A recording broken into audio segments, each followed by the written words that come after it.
Alam mo, Anong magiging it's actually, alam ng Panginoong Diyos, it's really for our fans.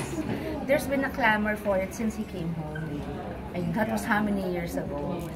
And noon, ako yung medyo hesitant. Tapos, nung naging open na lahat, siguro kasi ang tagal ko ng kasal, wala namang issue ever since sa asawa ko eh. My husband's always been supportive. So, nung nalaman niya, okay, basta it's okay with you, it's okay with me. Ganun si Kiko eh. So, and then I would hear na gusto rin niya. So, parang feeling ko, alam mo, since ang laki ng utang na loob ko dun sa team up namin, yung Sharon Gabi, hindi namin inakalang mahalin ng tao ng gano'n.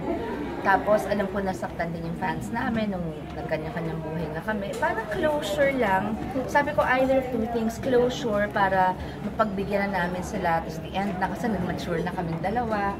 Or, pwedeng bagong beginning na kung tutuldukan namin, pwede naman siya mag-run pa ng ilang buwan o taon, di ba? Pwede pang mag-ibang projects, pwede malay mo may endorsements, malay mo may ibang projects kahit sa TV. Ang daming pwede gawin kasi it's such a strong brand na minahal ng Pilipino.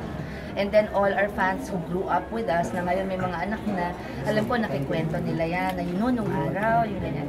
So, that's all. Parang gusto ko lang pagbigyan yung gusto nila kasi I know there's this whole generation that watched us and grew up with us. So, parang closure or a new beginning. So, I'm really hoping and pushes to not so much for myself. I have had, truth be told, you must know this, Tita, I've had bigger hits with other leading men. And I've had bigger hits on my own. Na wala akong leading man, family dramas, yeah, diba? Like for example, ngayon, pwede ka pa rin gumawa. Right, exactly. I could have said, family drama na lang muna. Pero, this project was actually meant for someone else. Ibang ka-love team ko.